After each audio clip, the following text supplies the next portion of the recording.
प्राचीन समय की बात है। एक जंगल से एक सपेरों का झुंड कहीं जा रहा था। सपेरे एक सुनसान जंगल से होकर निकल रहे थे। एक जगह पर उन्हें घनी छायादार वृक्ष नजर आया तो सपेरे उस वृक्ष की छाया में बैठकर आराम करने लगे। उस वृक्ष के पास सांपों की बामी थी।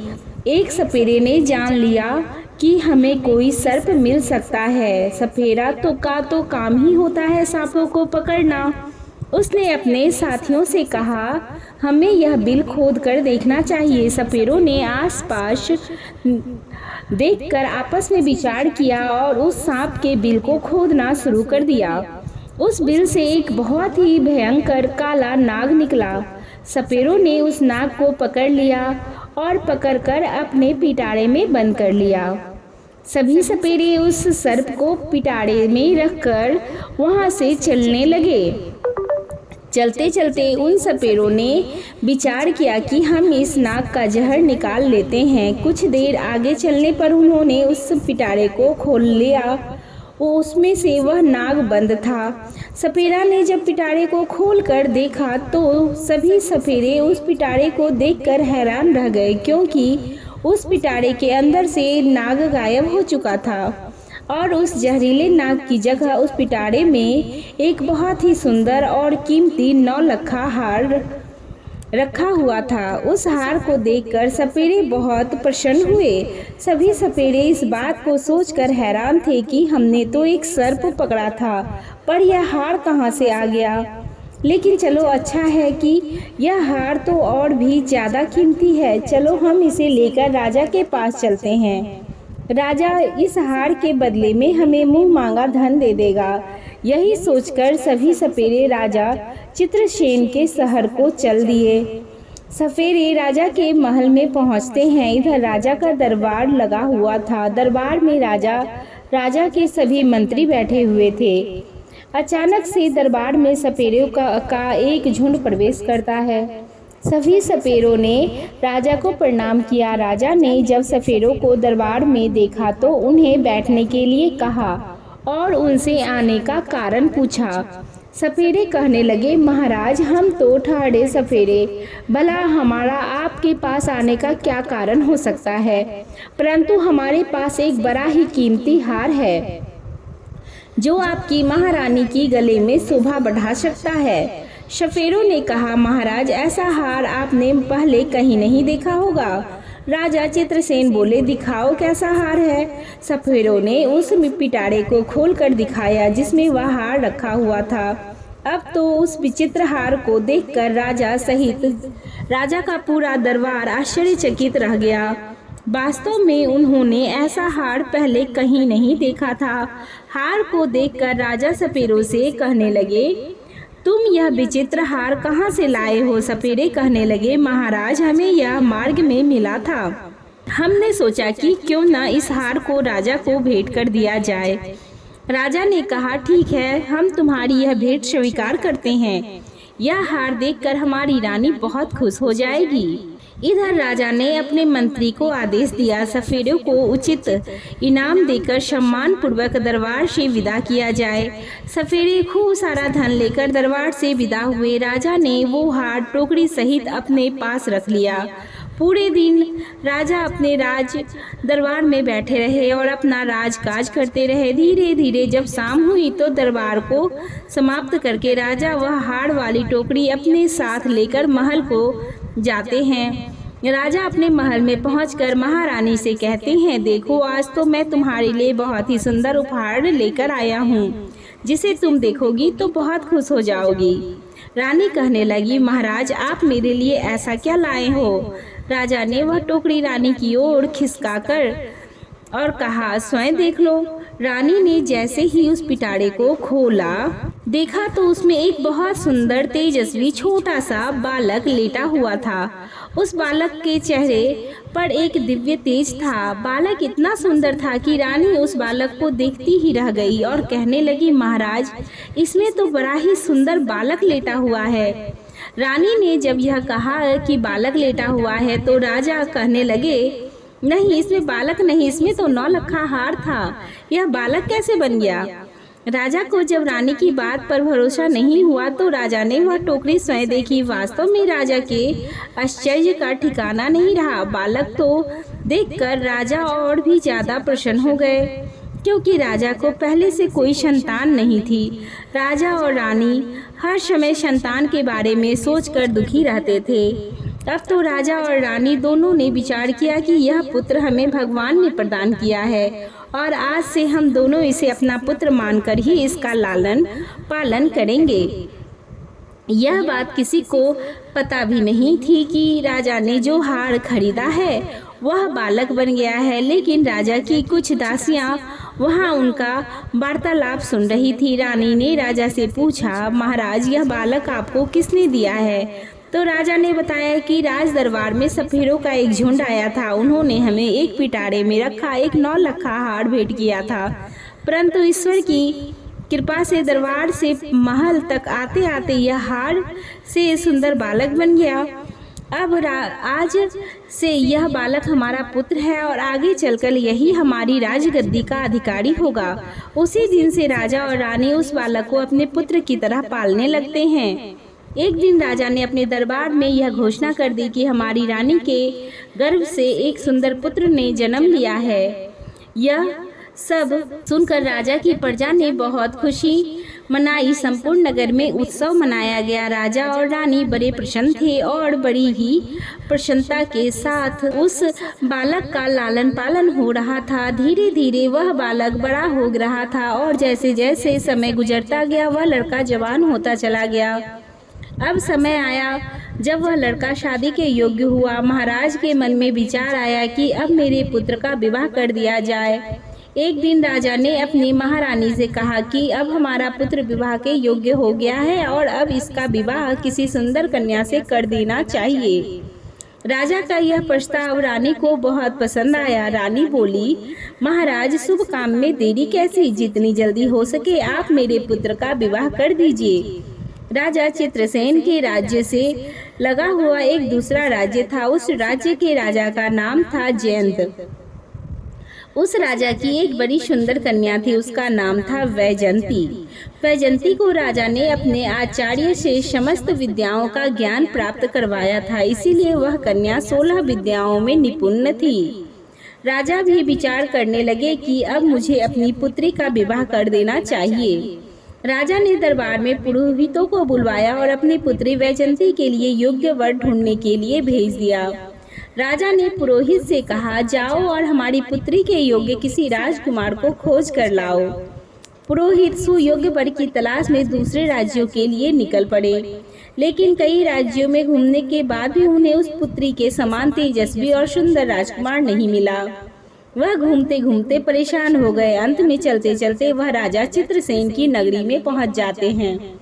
राजा चित्रसेन का दरबार लगा हुआ था। अचानक से पुरोहित का दरबार में आगमन होता है। राजा चित्रसेन देखते ही समझ जाते हैं कि यह कोई ब्राह्मण है जो किसी राज्य की कन्या का रिश्ता लेकर आए हुए हैं। राजा पुरोहित से पूछते हैं कि आप लोग कौन हैं और कहां से आए हैं? पुरोहित बोला, महाराज, मैं राजा जयंत का पुरोहित हूं और उनकी कन्या वैजंती के विवाह का प्रस्ताव लेकर आया हूं।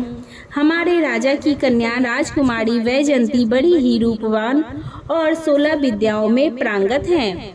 हमने सुना है कि आपका राजकुमार भी विवाह के योग्य है। तब राजा चित्रसेन कहते हैं, हमारा एक पुत्र है और हमारा पुत्र बहुत ही सुंदर और योग्य है। लेकिन राजा चित्रसेन को यह ज्ञात नहीं था कि उनका जो पुत्र है वह एक नाग है। राजा ने अपने पुत्र को जब पुरोहित को दिखाया तो पुरोहित राजकुमार को देखते ही प्रसन्न हो गए और उनको राजकुमार पसंद आ गया और वे राजकुमारी वैजंती का विवाह पक्का करके अपने राज्य को लौट जाते हैं। धीरे धीरे समय गुजरा। कुछ दिनों के बाद जब विवाह का उचित समय आया तो राजा चित्रसेन अपने पुत्र को सजाकर दूल्हा बनाकर राजा जयंत के यहाँ बारात लेकर पहुँचे। वहाँ पहुँचते ही राजा जयंत उनका खूब अच्छे से स्वागत सत्कार करते हैं और अपनी पुत्री का विवाह राजकुमार के साथ कर देते हैं। इस प्रकार अपने पुत्र का विवाह करके राजा चित्रसेन वापस अपनी राजधानी को लौट आते हैं। अब धीरे धीरे और समय बीता। एक दिन रानी ने राजा से कहा, महाराज, अब हमें राज्य की बागडोर हमारे पुत्र के हाथों में सौंप देनी चाहिए, जिससे पुत्र को भी राज्य चलाने का अनुभव प्राप्त हो। उसी दिन महाराज चित्रसेन ने अपने पुत्र को युवराज घोषित कर दिया। अब तो राजा चित्रसेन निश्चिंत होकर रहने लगे। राजकुमार बड़े अच्छे ढंग से राज्य का संचालन करने लगे। एक दिन की बात है, राजकुमारी वैजयंती अपनी दासियों से बात कर रही थी। राजकुमारी की दासी राजकुमारी से कहती है, मैं आपसे एक बात कहूँ, आप अपने पति से पूछना कि तुम्हारे माता पिता कौन हैं। दासी की बात सुनकर वैजयंती को बड़ा आश्चर्य हुआ। रानी वैजयंती कहने लगी, यह तुम क्या कह रही हो? क्या हमारे पति महाराज चित्रसेन के पुत्र नहीं हैं? तब दासी कहती है, नहीं राजकुमारी, आप बड़ी भूल कर रही हैं। यह उनका पुत्र नहीं है। मैं इतना तो नहीं जानती कि राजकुमार के वास्तविक माता पिता कौन है, पर इतना अवश्य जानती हूँ कि राजकुमार महाराज चित्रसेन के पुत्र नहीं हैं। आप स्वयं अपने पति से पूछ लेना। अब तो राजकुमारी वैजयंती के मन में भी अपने पति को लेकर शंका उत्पन्न होने लगी। राजकुमारी मन में सोचने लगी, आज शाम को जब राजकुमार महल में आएंगे तो मैं उनसे यह बात अवश्य पूछूंगी। राजकुमार जब शाम को महल में आते हैं तो राजकुमार की पत्नी राजकुमार से कहती है, महाराज, मैं आपसे एक प्रश्न पूछना चाहती हूँ। राजकुमार कहते हैं, पूछो रानी, क्या पूछना चाहती हो? तब राजकुमारी पूछती है, मुझे यह बताइए कि आपके माता पिता कौन हैं और आप किस वंश के हो? यह बात सुनकर राजकुमार कहने लगा, रानी, क्या तुम्हारी मति मारी गई है? महाराज चित्रसेन और महारानी मेरे माता पिता हैं। तब वैजयंती बोली, नहीं महाराज, आप मुझसे कुछ छुपा रहे हैं, कृपया सच सच बताइए। आपको माँ गंगा की कसम, आप मुझे यह भेद जरूर बताइए। अब तो यह बात सुनकर राजकुमार बड़े धर्म संकट में फंस गए। राजकुमार सोचने लगे, आज किसी न किसी ने इसके मन में यह प्रश्न पैदा कर दिया है। इसको जरूर किसी ने बहका दिया है और यह बिना जाने मानेगी नहीं। राजकुमार ने अपने पत्नी को बहुत समझाया कि देखो, मैं महाराज का ही पुत्र हूँ, तुम क्यों व्यर्थ में मेरा दिमाग खराब कर रही हो। अब तो राजकुमारी हट करने लगी कि अब तो आपको मुझे बताना ही पड़ेगा कि आप किस वंश के हैं, आपके माता पिता कौन है। राजकुमार सोचने लगा, लगता है मुझे इसको बताना ही पड़ेगा। राजकुमार बार बार अपनी पत्नी से कहता है, मान जाओ, अभी भी समय है, तुम मुझसे यह बात मत पूछो, वरना तुम बहुत पछताओगी। लेकिन राजकुमारी तो मानो जिद ही कर बैठी थी। वह कहने लगी कि बताओगे तो मैं भोजन ग्रहण करूंगी, नहीं तो नहीं करूंगी। मैं समझूंगी कि तुम मुझसे झूठा प्रेम करते हो। यह बात सुनकर राजा का पुत्र कहने लगा, ठीक है, नहीं मानती हो तो ठीक है, मैं तुम्हें यह बताऊंगा, पर यहाँ नहीं, हम कल महल से बाहर वन विहार के लिए चलेंगे। वहाँ चलकर मैं तुम्हें सब कुछ बता दूंगा। अगले दिन रथ सजाया गया। उसमें राजकुमार और उसकी पत्नी वैजयंती दोनों बैठे जाते हैं और वन विहार करने का बहाना करके दोनों महल से निकल जाते हैं और एक नदी के किनारे आ जाते हैं। नदी को देखकर राजकुमारी वैजयंती कहने लगी, महाराज, आप मुझे इस नदी के पास लेकर क्यों आए हैं? क्या इस नदी से आपका कोई संबंध है? तब राजकुमार कहता है, मैं फिर तुमसे कहता हूँ कि मान जाओ और मुझसे मेरे वंश के बारे में मत पूछो, वरना तुम्हें बहुत पछताना पड़ेगा। मगर किसी ने सच ही कहा है, राजहट, बालहट और त्रियाहट यह बड़े बुरे हट होते हैं। राजकुमार के समझाने पर भी राजकुमारी नहीं मानी और कहने लगी, नहीं महाराज, मुझे यह बात जरूर बताओ कि आपके माता पिता कौन हैं और आप किस वंश के हो। राजकुमारी वैजयंती जब नहीं मानती है तो राजकुमार उस नदी में नीचे उतर जाते हैं और कमर तक के जल में जब वह पहुंच जाते हैं तो कहने लगता है, रानी, अभी भी समय है, तुम मुझसे यह बात मत पूछो, अभी भी कुछ नहीं बिगड़ा। लेकिन राजकुमारी कहने लगी, चाहे कुछ भी हो जाए, लेकिन मैं यह बात जानकर ही मानूंगी। इस प्रकार राजकुमार नदी के गहरे जल में उतर जाता है। जब छाती तक जल पहुंच जाता है तो राजकुमार फिर रानी को समझाकर बोला, रानी, मान जाओ, आपका यह सवाल मुझे आपसे दूर कर सकता है। राजकुमारी बोली, चाहे कुछ भी हो जाए, आप इस भेद को मेरे सामने जरूर खोलोगे। जब राजकुमार और आगे बढ़ा और जब अपने मुख के बराबर जल में आया तो कहने लगा, रानी अभी भी तुम्हारे पास समय है, यह जानने की कोशिश मत करो कि मैं कौन हूँ। परंतु रानी नहीं मानी। फिर क्या था, राजकुमार ने अपना असली नाग का रूप धारण कर लिया और नदी के जल के ऊपर अपना फन दिखाने लगा और अपना फन दिखाने के बाद वह नदी के अंदर समा गया और फिर निकलकर बाहर नहीं आया। राजकुमारी वैजंती ने राजकुमार को खोजने की बहुत कोशिश की मगर राजकुमार का कहीं पता नहीं चला। जब काफ़ी देर हो गई और राजकुमार नहीं लौटा तो राजकुमार वैजंती घबरा गई क्योंकि अब उसका पति नाग बनकर कहीं चला गया था। वैजंती ने वहां उसकी बहुत प्रतीक्षा की लेकिन वह नहीं मिला। अब तो वह अपने रथ को लेकर अपने सारथी से कहती है, चलो महल को चलो और महल में महाराज को सूचित करो कि उनके पुत्र नदी में डूब गए हैं। सारथी ने जाकर महाराज चित्रसेन को यह खबर दी कि महाराज आपके पुत्र राजकुमार नदी में लुप्त हो गए हैं। यह सब सुनकर राजा को बड़ा दुख हुआ। राजा अपने सैनिकों को आदेश देते हैं कि जाओ नदी के जल में खंगोलो, राजकुमार की लाश को तलाश करो। राजा के सैनिक रानी वैजंती, महाराज और महारानी के साथ उस नदी पर पहुंचते हैं। नदी में जगह जगह जाल डलवाए गए लेकिन कोई सफलता नहीं मिली। नदी में कोई गोताखोर ने राजकुमार की लाश की तलाश की मगर कुछ हाथ नहीं आया। तब तो उदास होकर राजा, रानी, राजकुमार वैजंती वापस अपने महल को लौट आते हैं। राजा चित्रसेन वृद्ध हो चुके थे और पुत्र की मृत्यु का दुख उनके ऊपर और आ गया था। राजा के मन में तो यही था कि नदी में डूबकर उनका पुत्र मर गया है।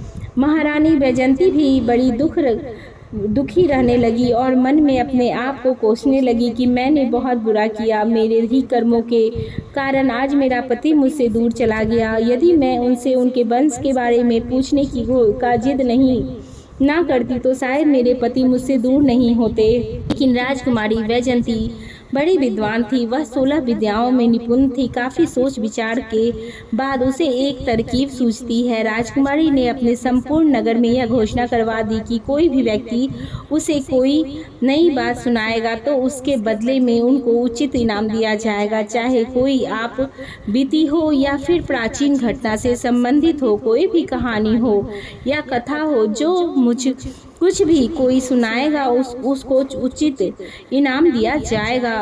अब तो रानी वैजंती रोज कथा सुनती। राजकुमारी वैजंती के पास कथा सुनाने वालों की भीड़ लगी रहती थी। कोई रामायण की कथा सुनाता तो कोई किसी राजा का इतिहास सुनाता।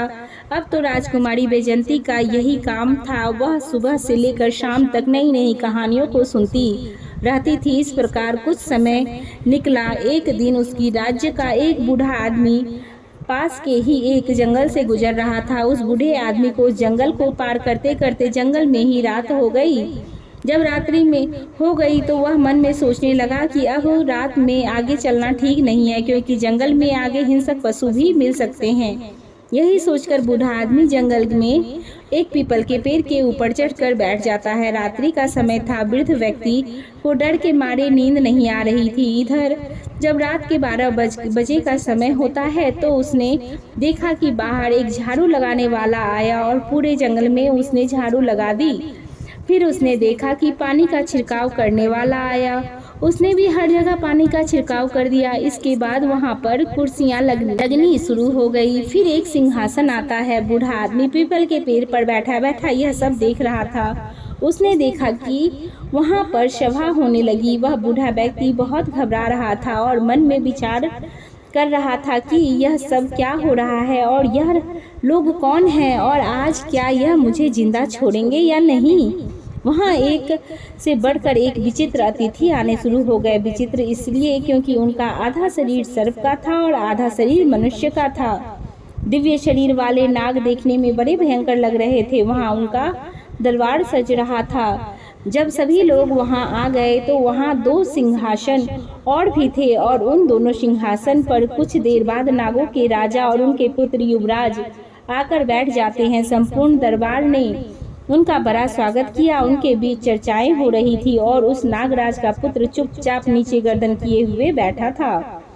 इस दरबार में इस बात की चर्चा हो रही थी कि राजकुमार का विवाह किया जाए। विवाह के संबंध में चर्चाएं चल रही थी। जब राजकुमार के विवाह का नाम आया तब तो उसने गर्दन नीचे कर लिया और वह बड़ा उदास हो गया। कुछ समय तक उनकी चर्चाएं चलती रही और इधर वह वृद्ध आदमी उस पीपल के पेड़ पर बैठा हुआ उनकी बातों को सुन रहा था।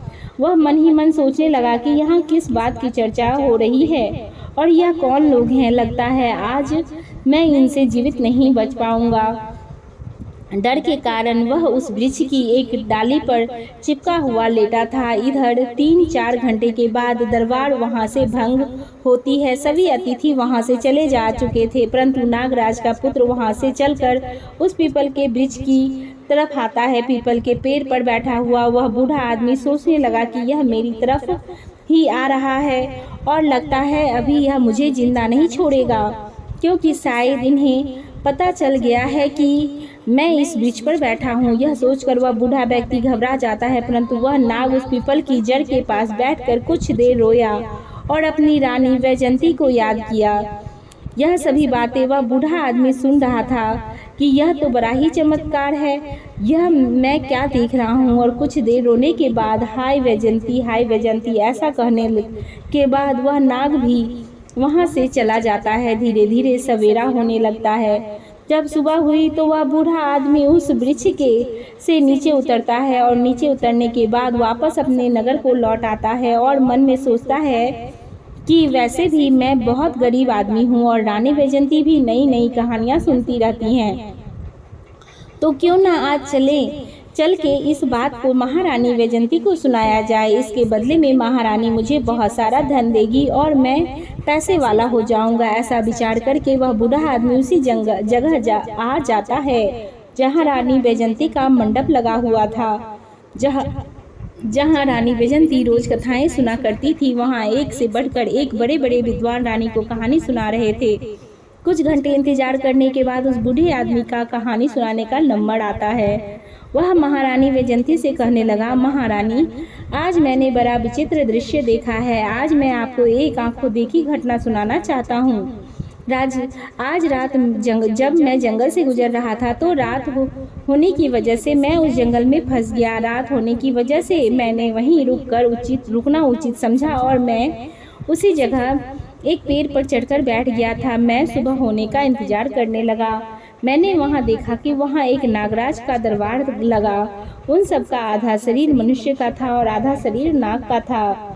ऐसे विचित्र प्राणी उस दरबार में आए थे कि मैंने उन्हें देखकर देखता ही रह गया। कुछ देर देखने के बाद मैंने विचार किया कि यह लोग मुझे मारेंगे तो नहीं, परंतु उस पीपल के वृक्ष पर चिपका हुआ उनकी बातें सुनता रहा। जब दरबार समाप्त हुआ तो वहां से नागों के राजा का पुत्र एक दिव्य रथ में बैठकर जिस पीपल के वृक्ष पर मैं बैठा था उसी वृक्ष की ओर आए। वह उस रथ से उतरा और पीपल के वृक्ष के नीचे बैठकर कुछ देर हाय वैजयंती कहकर रोता रहा। उसके बाद वह वहीं से अदृश्य हो गया। अब यह बात जब राजकुमारी वैजयंती ने सुनी तो उस बूढ़े आदमी से कहने लगी, बाबा मैं तुम्हें इतना धन दूंगी कि तुम्हारा कई पीढ़ियां बैठकर खा सकती है, परंतु तुम मुझे उस स्थान पर लेकर चलो जहां तुमने उस राजकुमार को रोते हुए देखा था। यह सब सुनकर बूढ़ा आदमी घबरा जाता है और कहता है, राजकुमारी अब मैं वहां नहीं जाऊंगा,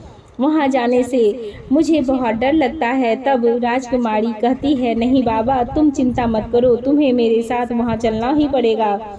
इतना कहकर रानी वैजयंती ने एक सोने की मोहरे से भरी हुई थैली उस बूढ़े आदमी को दे दी और कहा, मैं तुम्हें और भी सोने का मोहरा दूंगी, तुम मुझे उस स्थान पर पहुंचा दो। बूढ़ा आदमी रानी द्वारा दी गई सोने की मोहरों को देखकर खुश हो जाता है और वह राजकुमारी वैजयंती को लेकर उस जंगल की तरफ चल जाता है। उस स्थान पर पहुंचकर बूढ़े आदमी ने बताया कि राजकुमारी मैंने इसी पीपल के वृक्ष के ऊपर बैठकर सब कुछ देखा है। राजकुमारी बोली, तो बाबा मैं भी आज उन्हें अपने आंखों से देखना चाहती हूँ। इस प्रकार वह बूढ़ा आदमी और रानी वैजयंती उस वृक्ष के ऊपर चढ़कर बैठ जाते हैं और इंतजार करते हैं, उस दरबार का इंतजार करते हैं। पूरी रात निकल जाती है लेकिन वहाँ पर कोई नहीं आता है। उस दिन ना तो कोई दरबार सजता है और ना कोई नाग आता है। अब तो वैजयंती उस वृद्ध आदमी पर क्रोधित हो जाती है और कहती है, बाबा तुमने झूठ बोला है और इसके लिए मैं तुम्हें कड़ी से कड़ी सजा दे सकती हूँ। वह बूढ़ा आदमी ने कहा, नहीं महारानी, मैंने कोई झूठ नहीं बोला है, मैंने तो अपनी आंखों से देखा था, वहीं आपको बताया था। रानी बोली, तो फिर आज क्या हुआ? बूढ़े व्यक्ति ने कहा, यह मैं नहीं जानता कि लोग आज क्यों नहीं आए। रानी वैजयंती निराश होकर अपने महल को लौट आती है। इधर वह बूढ़ा आदमी मन ही मन परेशान रहने लगता है कि मैंने तो रानी के सामने झूठा पड़ गया। वह बूढ़ा आदमी सोचने लगता है कि उस दिन कौन सी तिथि थी जिस दिन उस जंगल में दरबार लगा था। उसने यह बात ज्योतिष से पूछी। ज्योतिषों ने बताया कि उस दिन पूर्णिमा की तिथि थी, चंद्रमा पूर्ण तरह से उदय हुआ था और ऐसे अवसर पर देवताओं की सभाएं कुछ क्षेत्रों में हुआ करती है। हो सकता है तुमने उस सभा को देख लिया होगा। अब तो वह बूढ़ा आदमी सोचने लगा कि अगली पूर्णिमा आएगी तब मैं रानी को लेकर वहां जाऊंगा। महारानी ने भी उस बूढ़े आदमी से कह दिया, यदि तुम मुझे वह दृश्य दिखा दोगे तो मैं तुम्हें बहुत बड़ा इनाम दूंगी। इधर धीरे धीरे समय बीत रहा था। जब अगली पूर्णिमा की तिथि आई तो वह बूढ़ा आदमी महल में पहुंचा और महारानी से कहता है, महारानी आज आप मेरे साथ उस जंगल में चलिए, आज मैं आपको वह दृश्य दिखाऊंगा। महारानी वैजयंती और वह बूढ़ा आदमी दोनों जंगल की ओर चल पड़ते हैं। वहां पहुंचकर रानी वैजयंती और वह बूढ़ा आदमी उस पीपल की जड़ में छुपकर बैठ जाते हैं। जब रात के 12 बजे का समय नज़दीक आता है तो वहाँ एक झाड़ू लगाने वाला आता है। उसने झाड़ू लगाई, पानी का छिड़काव करने वाला आया, उसने पानी का छिड़काव किया। फिर थोड़ी देर के बाद दरबार सजने लगा। धीरे धीरे वहाँ नाग आने लगे। उन नागों का आधा शरीर मनुष्य का था और आधा शरीर नाग का था। बूढ़े आदमी ने इशारे से कहा, महारानी अब आप ध्यान से देख लो, यही सब मैंने उस दिन देखा था। रानी वैजयंती उस दृश्य को बड़े गौर से देख रही थी और कुछ समय के बाद रानी का पति भी आ जाता है, जो उस नागराज का पुत्र था। उसका आधा शरीर नाग का था और आधा शरीर मनुष्य का था। महारानी ने उसे देखा तो पहचान गई और कहने लगी कि यही मेरे पति हैं। महारानी सोचने लगी कि अब इसको मैं कैसे ले जा सकती हूँ, यह मुझे कैसे प्राप्त हो सकता है। महारानी हिम्मत करके धीरे धीरे उस वृक्ष की कोटर से बाहर निकलने लगी। उधर वह बूढ़ा आदमी डर रहा था। बूढ़े आदमी ने राजकुमारी से कहा कि राजकुमारी आप थोड़ी देर प्रतीक्षा कीजिए, 3-4 घंटे तक वह सभा चलती है। जब समाप्ति का समय हुआ तो सभी नाग वहां से चले गए। राजकुमार भी उस पीपल के पेड़ के पास आकर बैठकर रोने लगा। उसे देखकर रानी वैजयंती डर गई, क्योंकि उसका आधा शरीर नाग का था और आधा मनुष्य का था। चेहरा तो उसका राजकुमार का ही था। अपने पति को रोता हुआ देखकर राजकुमारी ने से रुका नहीं गया और राजकुमारी वैजयंती कोठर से निकलकर उसके पास आ जाती है और उसका हाथ पकड़ लेती है। अचानक से महारानी वैजयंती को सामने खड़ा देखा तो राजकुमार एकदम से घबरा गया। महारानी बोली, तुम्हें खोजने के लिए क्या क्या नहीं किया, परंतु अब मैं तुम्हें कहीं भी नहीं जाने दूंगी। यह सुनकर राजकुमार कहने लगा, नहीं रानी, अब तो बहुत समय हो चुका है, अब तुम मुझे प्राप्त नहीं कर सकती। यहाँ जो सभा होती है वह मेरे विवाह को लेकर होती है। मेरे पिता का इस सभा में मेरे विवाह का प्रस्ताव रख चुके हैं और जब तीसरी सभा होगी तो सभा में मेरा विवाह तय हो जाएगा और जब मेरा विवाह तय हो जाएगा तो बताओ मैं तुम्हारे साथ कैसे रह पाऊंगा। मुझे तो अपनी उस पत्नी के साथ रहना पड़ेगा। तुमने तो मुझे त्याग दिया है। मैंने उस दिन तुम्हें बार बार समझाया था कि मुझसे मेरा वंश मत पूछो। राजकुमार की बात सुनकर रानी वैजयंती रोने लगती है और बार बार अपने किए की क्षमा राजकुमार से मांगती है। राजकुमार कहता है, राजकुमारी रोने का समय नहीं है, तुम्हें एक उपाय बताता हूँ। यदि तुमने वह उपाय कर लिया तो शायद मैं तुम्हें प्राप्त हो जाऊँ। रानी वैजयंती बोली, तुम मुझे जो उपाय बताओगे मैं वही करूँगी, लेकिन तुम्हें मेरे साथ रहना होगा। राजकुमार बोला, रानी अब मेरे जाने का समय हो गया है, मुझे मेरे पिता के दरबार में पहुँचना है, परंतु अगली पूर्णिमा के दिन तुम्हें इसी प्रकार यहाँ आकर के बैठना होगा और जब वहाँ सभा लगने लगे तो ध्यान रखना तुम चुपचाप महाराज के सिंहासन के नीचे जाकर छुप जाना और जब मेरे विवाह की बात चले तो तुम उस सिंहासन के नीचे से निकलकर महाराज के सामने आकर खड़ी हो जाना और फिर तुम मुझे महाराज से मांग लेना। अगर महाराज ने कह दिया तो मैं तुम्हें प्राप्त हो जाऊंगा। इतना कहकर वह नाग वहां से अदृश्य हो जाता है। इधर महारानी वैजंती और वह बूढ़ा आदमी अपने नगर को लौट आते हैं। रानी दुखी रहने लगी कि पता नहीं मैं राजकुमार को प्राप्त कर पाऊंगी या नहीं। इधर राजा चित्रसेन भी अपने पुत्र की शोक में दिन रात दुखी रहते थे। धीरे धीरे समय निकल रहा था। महारानी सोच रही थी कि जब चाहे कुछ भी हो जाए, अगली पूर्णिमा के दिन मैं अपने पति को पाकर ही रहूंगी। यह सोचकर रानी ने अब कथाओं को सुनना भी बंद कर दिया था। धीरे धीरे समय बीता। जब तीसरी पूर्णिमा नजदीक आई तो रानी मन में विचार कर रही थी कि आज चाहे कुछ भी हो जाए, मैं अपने पति को लेकर ही लौटूंगी। और पूर्णिमा वाले दिन वह उस बूढ़े आदमी को लेकर उस पीपल के पेड़ के पास पहुंच जाती है। अब तो दोनों उस पीपल की जड़ में छुपकर बैठ जाते हैं और उस सभा के लगने का इंतजार करने लगते हैं। इधर रात्रि के 12 बजते ही दरबार लगने की तैयारी शुरू होती है। कुर्सियां लगती है और राजा का सिंहासन आता है। उधर रानी उस पीपल के कोठर से निकलकर उस सिंहासन के पीछे छुप जाती है। बड़े ही विशाल शरीर वाले नाग वहां आकर के बैठने लगते हैं। कुछ देर के बाद राजकुमार का पिता भी, जो नागों का राजा था, वह भी आ जाता है। राजकुमार भी वहां आकर बैठ जाता है। दरबार शुरू हो जाता है। अब तो वहां उनमें आपस में चर्चाएं होने लगती है। कुछ समय के पश्चात राजकुमार के विवाह की चर्चा आरंभ होती है। राजकुमार के विवाह की जब बात चली तो राजकुमारी वैजंती को मौका मिल गया और वह सिंहासन के नीचे से निकलकर राजा के सामने हाथ जोड़कर खड़ी हो गई। अचानक से एक स्त्री को वहां पर आया हुआ देखकर सभी सभाजन घबरा जाते हैं। नागराज उससे पूछते हैं, तुम कौन हो और यहाँ इस सुनसान जंगल में मध्य रात्रि के समय तुम यहाँ क्यों आई हो? क्या तुम्हें मृत्यु का डर नहीं है? जानती हो कि हम नाग हैं और नाग लोग कितने जहरीले होते हैं। यह तुम्हें नहीं छोड़ेंगे। यह बात सुनकर वैजंती कहने लगती है, महाराज मुझे डर किस बात का? मैं तो आपकी पुत्र वधू हूँ। आपके राजकुमार मेरे पति हैं और आप ना मानो तो उनसे ही पूछ लो। इनके साथ मेरा विवाह हुआ है। जब महाराज ने अपने राजकुमार से पूछा कि राजकुमार यह कौन है, राजकुमार ने पूरी कहानी अपने पिता को कह सुनाई और कहा, पिताजी एक दिन मुझे कुछ सफेरों ने पकड़ लिया था और पकड़कर पिटारे में रखकर मुझसे ले जाने लगे थे। मैंने अपने बचने के लिए उस पिटारे के अंदर 9 लखे हार का रूप बना लिया। उन सपेरों ने वह हार महाराज चित्रसेन के यहाँ दे दिया। मैंने सोचा राजा चित्रसेन का कोई पुत्र नहीं है, राजा की कोई संतान नहीं है, तो मैं क्यों ना राजा के यहाँ मैं पुत्र बन जाता हूँ।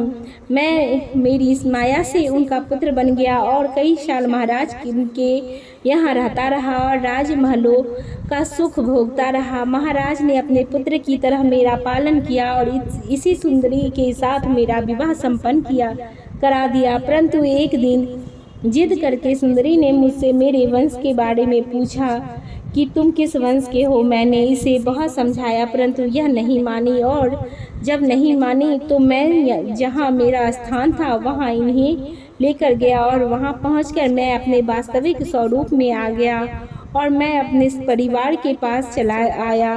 यह बात नागराज ने जब सुनी तो नागराज कहने लगा कि देवी क्या यह सच कह रहा है? महाराज ऐसा ही हुआ है, मेरा विवाह इन्हीं के साथ हुआ था जबकि पहले इनका पूरा शरीर मनुष्य का था। वैजंती की बात सुनकर नागराज ने अपने पुत्र को फटकार लगाई कि पहले तो तुमने हमारी परंपरा के खिलाफ जाकर पृथ्वी लोक पर विवाह किया और फिर उसके बाद तुम इस स्त्री को छोड़कर हमारे पास आ गए।